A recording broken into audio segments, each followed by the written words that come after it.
शुरुआत करेंगे दिल्ली से आ रही अहम खबर के साथ। दिल्ली के सेलमपुर में शहरियत कानून के खिलाफ पुरतशद्दुद एहतजाज मामले में गिरफ्तार किए गए 12 मुलजिमीन को जमानत मिल गई है। 15-15 हजार रुपए के मुचलकों पर यह जमानत दी गई है। तमाम पर शहरियत कानून के खिलाफ एहतजाज में तशद्दुद करने का इल्जाम था और दिल्ली की अदालत ने गिरफ्तार किए गए 12 लोगों को जमानत दे दी है।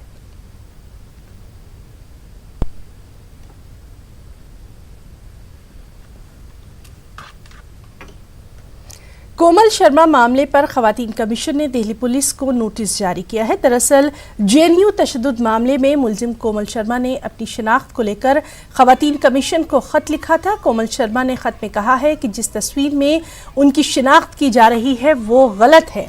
उन्होंने कहा कि वो इन तस्वीरों में नहीं है। कोमल शर्मा जेएनयू की तालिबा हैं।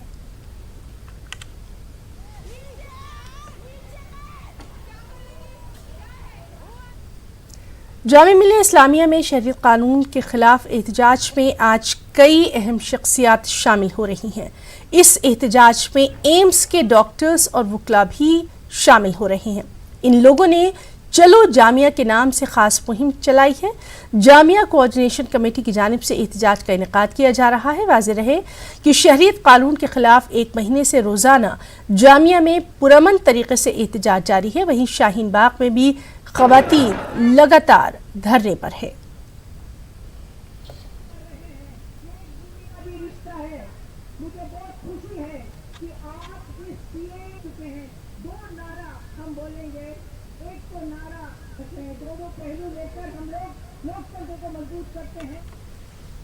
वहीं दिल्ली के शाहीन बाग इलाके में गुज़िश्ता 1 माह से शहरियत कानून के खिलाफ मुजाहरे जारी हैं। सैकड़ों खवातीन और मुजाहिरीन यहाँ धरने पर हैं।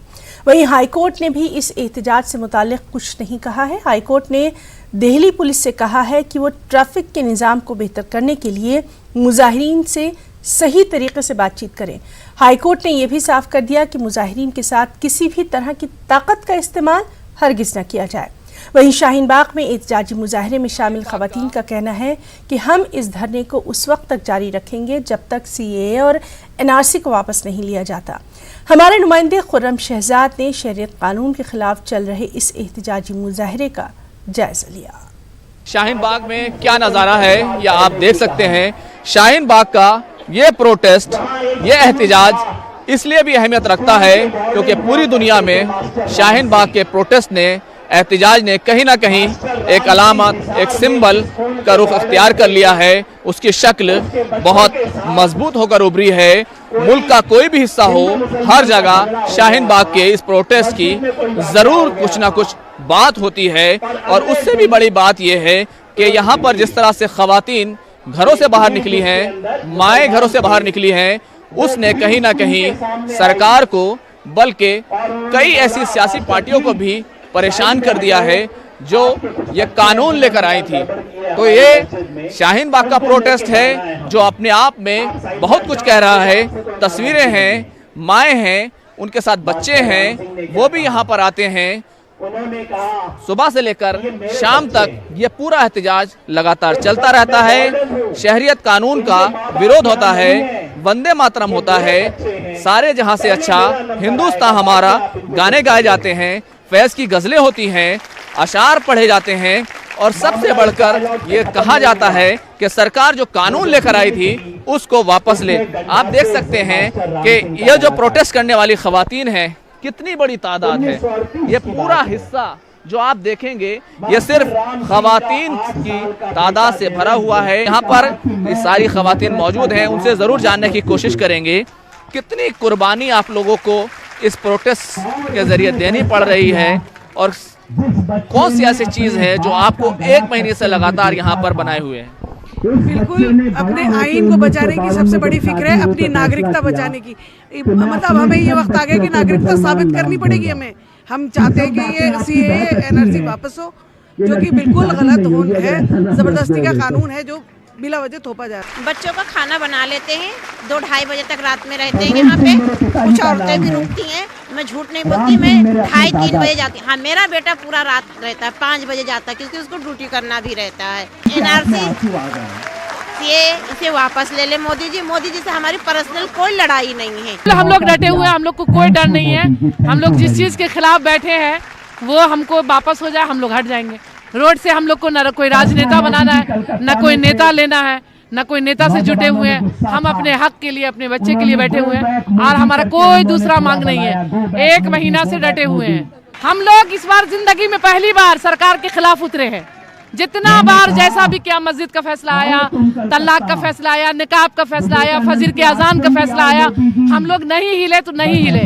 लेकिन इस बार जब जामिया में आपने मेरे बच्चे को बेदर्दी से मरवाया जैसे भी हो, उस वक्त हम लोग की आंख खुल गई कि अब नहीं।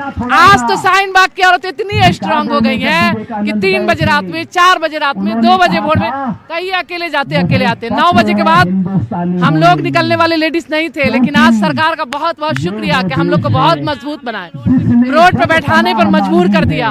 हम इतनी मुश्किल में है, इतने परेशान है, ये अपना वापस ले ले, हम घर चले जाए। हमारे बच्चे भूखे हैं, प्यासे हैं। घर में हम सुबह को आते हैं, शाम को जाते हैं, शाम को आते हैं, खाना बना के फिर रात में जाते हैं 1-1, 2-2 बजे। तो ये सब मोदी जी वापस ले ले, हम अपने घर रहेंगे, चले जाएंगे। बच्चों के लिए तो बैठे हुए हैं, यहाँ पर किसके लिए बैठे हुए हैं आप बताइए। जो दिक्कत हम झेल रहे, बच्चे ना झेलने वाली दिक्कत है। ये एनआरसी सीए वापस ले ले, हम उठ जाएंगे यहाँ से। योगी जी की फैमिली नहीं है जो उनको पता होगा फैमिली में क्या प्रॉब्लम है। पब्लिक को अपना हक चाहिए, अपने बच्चे छोड़ के, घर छोड़ के, सब कुछ छोड़ के यहाँ बैठे, खाना भी नहीं खाते हैं, यहाँ तक कि सब काम छोड़े हुए हैं, इसलिए कि हमें हमारा हक मिलना चाहिए। आने वाले हमारी जनरेशन को मिलना चाहिए, हमारे बच्चे हैं आने वाले। हम अपने संविधान के लिए लड़ रहे हैं और जाहिर सी बात है जब तक बैठे रहेंगे, जब तक लड़ते रहेंगे, जब तक मोदी जी सुनेंगे नहीं हमारी। क्यों? वो कहते हैं सबका विकास, कहाँ विकास है? कोई विकास नहीं है। बेटी बचाओ, कहाँ बच रही है बेटी, कहाँ पढ़ रही है बेटी? कुछ भी नहीं हो रहा। एक बात बताइए कि ये जो मुद्दा है, सरकार कहती है कि नहीं किसी की नागरिकता नहीं जाएगी, दूसरे लोग प्रोटेस्ट कर रहे हैं। शाहीन बाग एक बड़ा मरकज है जहां पर प्रोटेस्ट हो रहा है, इसके अलावा भी बहुत जगह पर हो रहे हैं प्रोटेस्ट, लेकिन शाहीन बाग का प्रोटेस्ट है क्योंकि खवातीन यहां पर आ गए हैं। आपको क्या लगता है कि गैप कहाँ रह गया, कमी कहाँ रह गई? कमी कहाँ रह गई? सरकार क्या नहीं बता पाई, क्या आप समझ नहीं पाए? सरकार क्या समझा नहीं? सरकार कह कुछ रही है और कर कुछ रही है, इसी चीज का विद्रोह हो रहा है और इसीलिए हम प्रोटेस्ट कर रहे हैं। क्योंकि हम देख रहे हैं कि होम मिनिस्ट्री की साइड पर सरकार कह रही है कि एनआरसी लागू नहीं हुआ है, पर एनआरसी एनपीआर के थ्रू लागू हो चुका है। वो हम होम मिनिस्ट्री की साइड पर हम देख सकते हैं, जो क्लियर वर्ड्स में दे रखा है। और सीए वो ला चुके हैं और एग्जाम्पल हम आसाम में सामने देख चुके हैं कि उस पर क्या हुआ है। उसमें 14 लाख नॉन मुस्लिम और 4 लाख कुछ मुस्लिम्स की सिटीजनशिप छीनी गई है। तो हमें दिख रहा है कि पूरे हिंदुस्तान पे परेशानी बहुत बड़ी आने वाली है और लोगों को सब रास्ते को लेके बहुत बड़ा इशू बना हुआ है कि रास्ता बंद है, परेशानी हो रही है, हमें भी परेशानी हो रही है। ये हम रास्ता बंद है तो हम जो काम 1 घंटे में करते थे वो 2 घंटे में हो रहा है, वो इतनी परेशानी है। पर यहाँ जो हम बैठे हैं 24-24 घंटे इतने छोटे बच्चों के साथ, और जो बुजुर्ग भी हमारी दादी बैठी है, वो परेशानियाँ कितनी बड़ी हैं, वो परेशानियां कितनी बड़ी हैं। 24 घंटे इतनी ठंड में हम यहाँ बैठे हैं, वो परेशानी छोटी लग रही है। और जो आने वाली जो परेशानी हम देख रहे हैं वो परेशानी तो और भी बड़ी है। हम उन परेशानियों के लिए अपने संविधान, अपने देश के संविधान को बचाने के लिए, अपने देश को धर्म के आधार पर जो बांटा जा रहा है, हमारा देश धर्म के आधार पर बांटकर विकास रोका जा रहा है, हम उस चीज को बचाने के आप बात कर रहे हैं कि आने वाले दौर में काफी बड़ी परेशानी आने वाली है। आपको क्या लगता है वो बड़ी परेशानी क्या हो सकती है? कैसे आप उसका एक्सप्लेन करेंगे? सबसे बड़ी परेशानी तो जॉब नहीं है, कॉलेज नहीं है, पढ़ाई नहीं है, एजुकेशन नहीं है, स्टूडेंट नहीं है, बच्चों का भविष्य नहीं है। परेशानियां तो शुरू हो चुकी हैं, परेशानियां खत्म कहाँ हैं? परेशानियां तो बढ़ रही हैं। इन फ्यूचर हमारे पास बचेगा क्या? तू हिंदू मैं मुसलमान, दीवारें तो बढ़ रही हैं, चीजें खत्म हो रही हैं, परेशानियां तो शुरू हो चुकी हैं। अम्मा, क्या बात है जो आपको इतनी उम्र में ये लड़ाई लड़ने पर मजबूर कर रही है और आपको खड़ा होना पड़ रहा है? क्योंकि काफी सर्दी भी होती है। मजबूर तो मोदी वो करवा रहा, अमित शाह, एनआरसी अर्सिया इसको खत्म कर दो, कहानी खत्म हो जाएगी। लेकिन जो मुकदमा तो चलेगा नहीं। हिंदू मुस्लिम सिख ईसाई वो भाई भाई हैं, तो उसे लेना क्या किसी चीज से, उसका जब है ही नहीं कोई तो वो क्या दर्द जानेगा। और जम्मू कश्मीर से इस वक्त बड़ी खबर, जिला डोडा गुंडाना के शेखपुरा में एनकाउंटर, इसमें हिजबुल मुजाहिदीन का एक मिलिटेंट मारा गया है। हारून बट के तौर पर महलूक मिलिटेंट की शिनाख्त की गई है। इलाके में अब भी सर्च ऑपरेशन जारी है। तो इस वक्त की बेहद अहम खबर, जम्मू कश्मीर के जिला डोडा के गुंडाना के शेखपुरा में एनकाउंटर, जिसमें हिजबुल मुजाहिदीन का एक मिलिटेंट मारा गया। हारून बट के तौर पर महलूक मिलिटेंट की शिनाख्त की गई है। इलाके में अब भी सर्च ऑपरेशन जारी है। तो जम्मू कश्मीर से बड़ी खबर, जिला डोडा के गुंडाना के शेखपुरा में एनकाउंटर हुआ, जिसमें हिजबुल मुजाहिदीन का एक मिलिटेंट हारून बट नाम का मारा गया। इलाके में सर्च ऑपरेशन जारी है।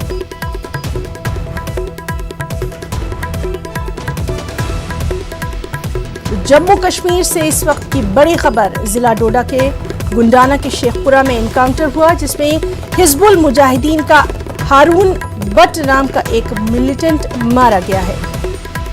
और सबसे अहम बात यह है कि इलाके में अब भी सर्च ऑपरेशन जारी है।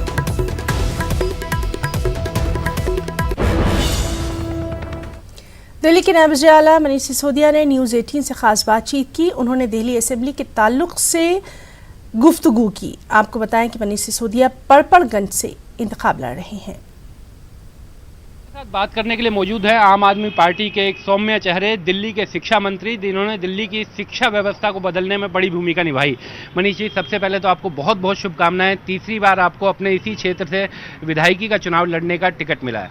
धन्यवाद। मैं अपने पार्टी के कार्यकर्ताओं का, अपने पार्टी के नेतृत्व का, सबका शुक्रगुजार हूँ। पटपड़गंज की जनता का, कि पटपड़गंज की जनता ने वो पॉजिटिव वाइब्रेशंस दिए, तभी मुझे पार्टी ने माना है कि मुझे पटपड़गंज से चुनाव लड़ना चाहिए। मैं सबका शुक्रगुजार हूँ। आपको तो टिकट मिल गया, आपकी पार्टी ने आपको टिकट के लायक समझा, लेकिन पार्टी में 15 ऐसे लोग रहे, ऐसे विधायक रहे जिनका टिकट कट गया, तो उन विधायकों में काफ़ी नाराजगी भी कुछ विधायकों में देखी जा रही है। देखिए, जब जिसका टिकट कटता है, जिसको कहा जाता है कि आपको चुनाव लड़ने के अलावा कोई और भूमिका पार्टी देगी, और जो कल तक चुनाव लड़के एमएलए बने, तो निश्चित रूप से निराशा होगी, थोड़ा बहुत नाराजगी भी होगी, थोड़े बहुत सवाल भी होंगे मन में।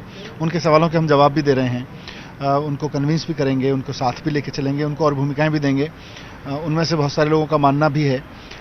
मुख्यमंत्री जी ने खूब सारे रिग्रेस सर्वे कराए, पूरी पार्टी ने बहुत एक एक सीट पर जो लोग सिटिंग थे, इंक्लूडिंग पटपड़गंज में भी बहुत रिग्रेस सर्वे हुआ, और कई चीज़ें मेरे लिए भी आश्चर्यजनक सामने आई कि मैं कहाँ कमज़ोर हो सकता हूँ या कहाँ मजबूत हो सकता हूँ। ये सारी चीज़ें मेरे सामने भी आई।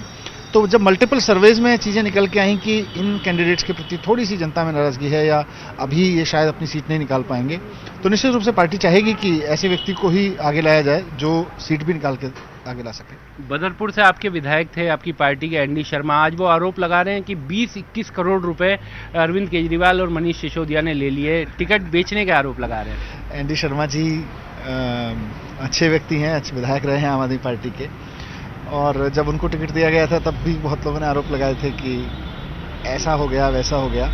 तो जब किसी का टिकट कटता है तो थोड़ा हल्की बात नहीं करनी चाहिए। मैं उनको भी सुझाव दूंगा, हल्की बात ना करें, पार्टी के सिपाही के रूप में काम करें। पार्टी और भूमिकाएं देती है, पार्टी और भूमिका देगी। मैं किसी के व्यक्तिगत उसमें नहीं जाता, क्योंकि जब किसी के टिकट मतलब पार्टी ने एक डिसीजन लिया कि आपको चुनाव नहीं लड़ना है, तो हो सकता है उनको निराशा हुई हो, वो हो सकता है निराशा में बात कर रहे हो, पर मुझे लगता है उनसे बात होगी तो उनके भी शक शुबे दूर कर दिए जाएंगे। आपने सीलमपुर से जिसको टिकट दिया है उस पर विपक्षी आरोप लगा रहा है कि दंगों के आरोप हैं, सीलमपुर में जो दंगे हुए थे और उनका एफआईआर भी उनके खिलाफ दर्ज हुआ। देखिए, हमारे किसी कैंडिडेट पर, हमारे किसी कार्यकर्ता पर, हमारे किसी नेता पर अगर दंगे के आरोप हैं, तो ये बीजेपी के लॉ एंड ऑर्डर का बड़ा फेलियर है कि फिर वो आदमी जेल से बाहर क्यों है। दंगे फैलाने वालों को तो जेल में होना चाहिए। तो या तो बीजेपी रिजाइन करे, बोले जी हमसे दंगे फैलाने वाले पकड़े नहीं जा रहे, वो चुनाव भी लड़ रहे हैं, या फिर इस बात को माने कि हम ऐसे ही पॉलिटिकल वो कर रहे हैं। आज देश में दंगे फैलाने की राजनीति कौन करता है? आप किसी बच्चे से पूछ लो, लोग कहेंगे बीजेपी करती है। चुनाव से ठीक पहले दंगा हिंदू मुस्लिम कौन चिल्लाता है, बच्चा भी बता देगा कि वो उसका पार्टी का नाम भारतीय जनता पार्टी है। आज आम आदमी पार्टी की पहचान जहां इस बात के लिए हो रही है कि यह पार्टी है जो शिक्षा पे काम करती है, स्वास्थ्य पे काम करती है, सस्ती बिजली देती है, सस्ती बस सेवा देती है, सस्ता पानी देती है लोगों को, अच्छा पानी देती है, वहीं बीजेपी की पहचान दंगे वाली पार्टी के रूप में पहले से है। एक बस अंतिम सवाल, पिछली बार दिल्ली की जनता ने अपार इसने आपकी पार्टी को दिया था, 67 सीटें आप 70 में से जीते थे। इस बार के लिए पार्टी ने अपना कोई लक्ष्य तय किया है? पार्टी 67 पार करेगी इस बार, ऐसा हमको पूरा भरोसा है और हो सकता है 70 की 70 जीतेंगे, ऐसा अभी पूरी तरफ से पॉजिटिव फीलिंग दिख रही है। बहुत बहुत शुक्रिया। कैमरामैन सुनील सागर के साथ विक्रांत यादव, न्यूज़ 18 इंडिया, दिल्ली। हज कमेटी ऑफ इंडिया ने एक सर्कुलर जारी कर दिया है। 15 जनवरी से 15 फरवरी तक पहली किस्त जमा करनी है। पहली किस्त में रकम 81,000 जमा करनी होगी। वहीं 15 मार्च तक दूसरी किस्त जमा करनी होगी। दूसरी किस्त में 1,20,000 रकम जमा करनी होगी।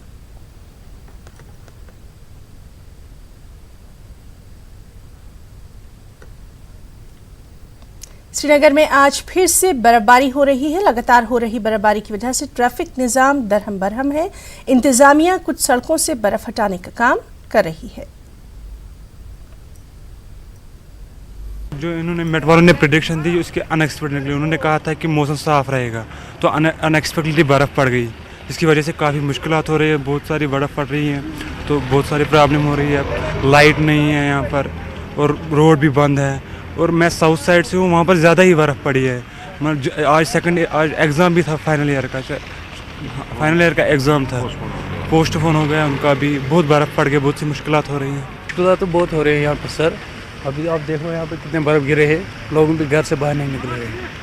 यहाँ तो इस वक्त आज हम बर्फ़ देखें, यहाँ पे कश्मीर की खासकर जो राजबाग की बात करें, यहाँ पे बहुत लोगों की मुश्किलात आ रही हैं, घर से बाहर भी नहीं निकले। तो बिजली के हिसाब से कैसा? बिजली तो यहाँ पे कल से भी नहीं, 2 दिन 3 घंटे के बाद आ रहे हैं।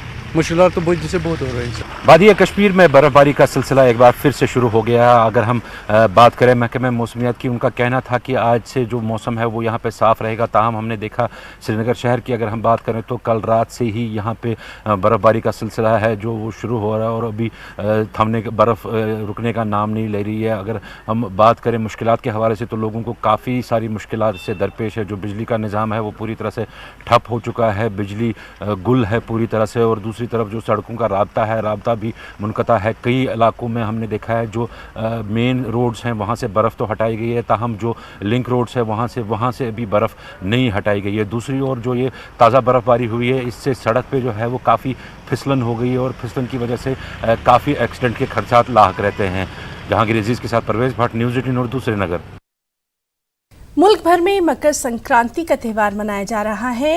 पवित्र स्नान के लिए घाटों पर बड़ी तादाद में अकीदतमंदों की भीड़ भी है। मकर संक्रांति को जनूबी हिंदुस्तान में पोंगल के नाम से जाना जाता है। शुमाली हिंदुस्तान में इस त्यौहार को लोहड़ी और खिचड़ी के नाम से जाना जाता है। मशरक़ी हिंदुस्तान में इस त्यौहार को माघ बिहू के नाम से जाना जाता है। मगरबी हिंदुस्तान मकर संक्रांति के तौर पर इसे मनाता है।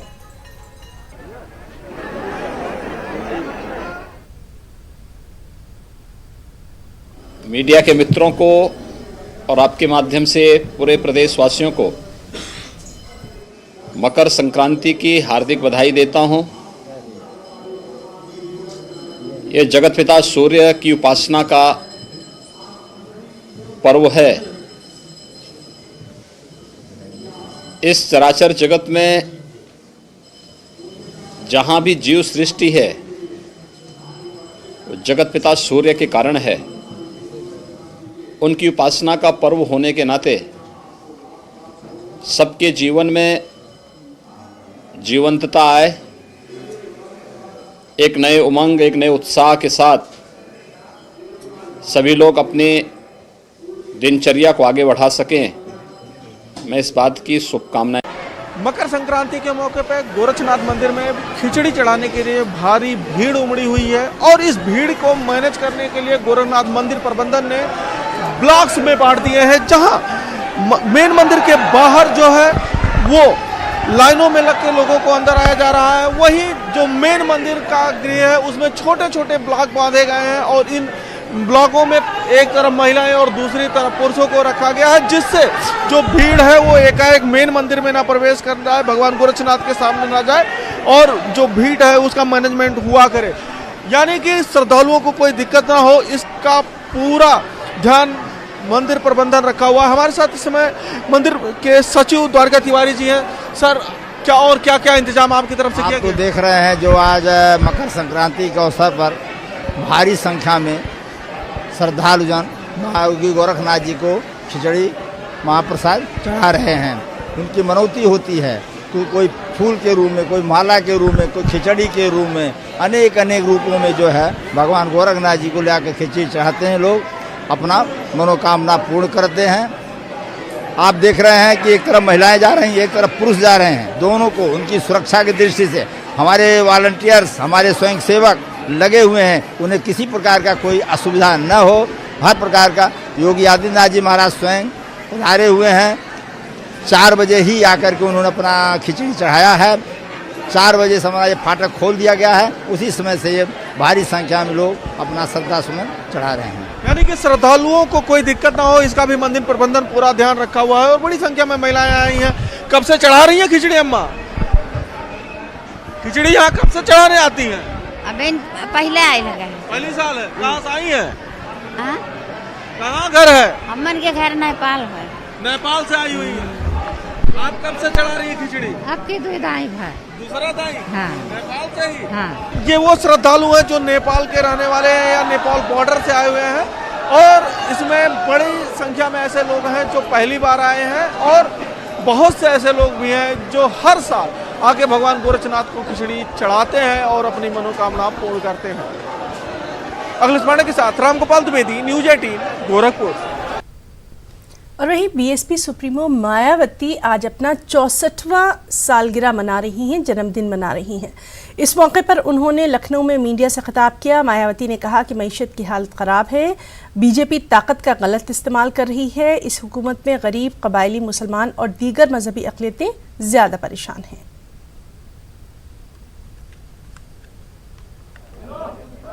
मेरे जन्मदिन को मनाने के मौके पर हर वर्ष बीएसपी के लोग अपने अपने क्षेत्रों में तथा अपने आर्थिक सामर्थ्य को देखते हुए, क्षमता को देखते हुए विशेषकर गरीब, कमजोर, लाचार, असहाय, बीमार व अन्य अति जरूरतमंद लोगों की विभिन्न रूपों में मदद भी करते हैं। जिनके हित व कल्याण के लिए हमेशा ही हमारी पार्टी अति गंभीर, तत्पर, संवेदनशील, ईमानदार व संघर्षरत रहती है। इसके साथ ही इसी खास अवसर पर मेरे द्वारा लिखित पुस्तक मेरे संघर्ष में जीवन एवं बीएसपी मूवमेंट का सफरनामा का हिंदी व अंग्रेजी संस्करण भी, जो मुख्यतः 1 वर्ष के भीतर पार्टी व मूवमेंट के कार्यकलापों व संघर्षों आदि का साफ सुथरा लेखा जोखा होता है, उसे भी जारी किया जाता है,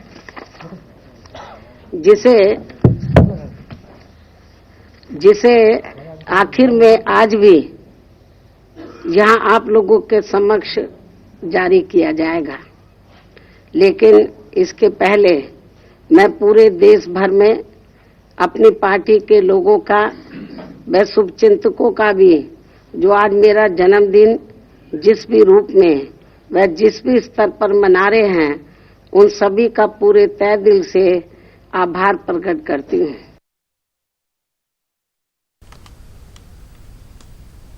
कर्नाटक में अंग्रेजी और कन्नड़ा मीडियम स्कूलों में उर्दू ज़बान को एक मजमून की हैसियत से पढ़ाया जा सकता है। बेंगलुरु के करीब वाक़े बंगारपेट के एक स्कूल में गुज़िश्ता 8 बरसों से तीसरी ज़बान की हैसियत से उर्दू पढ़ाई जा रही है।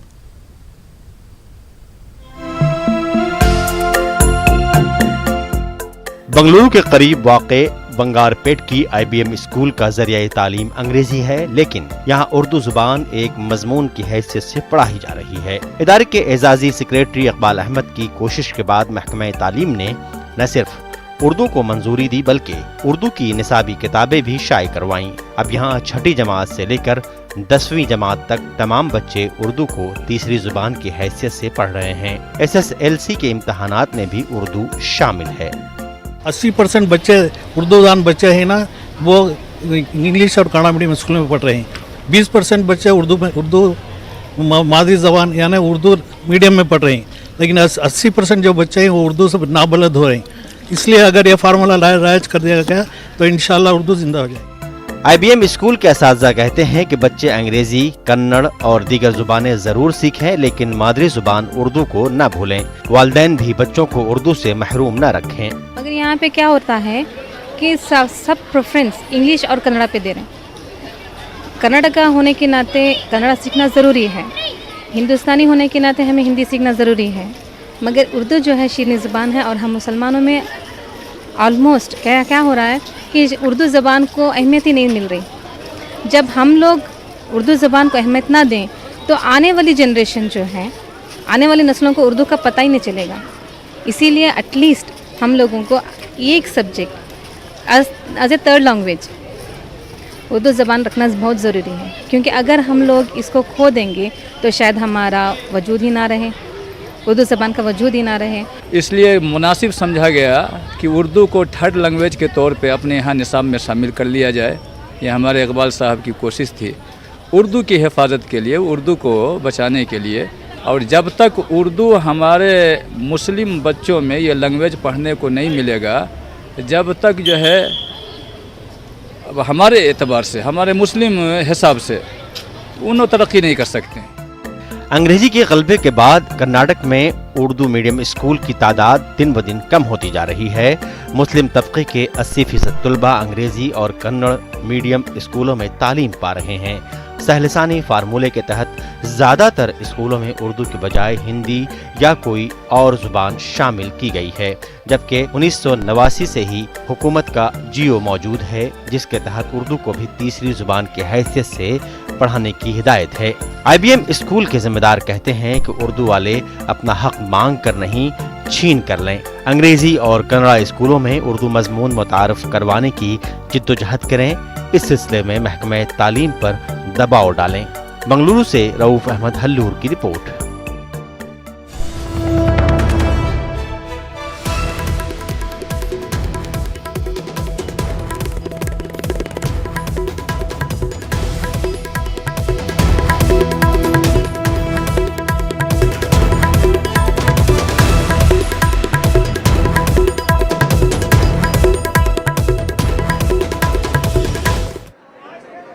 न्यूज हेडलाइंस के प्रायोजक सच्ची सहेली।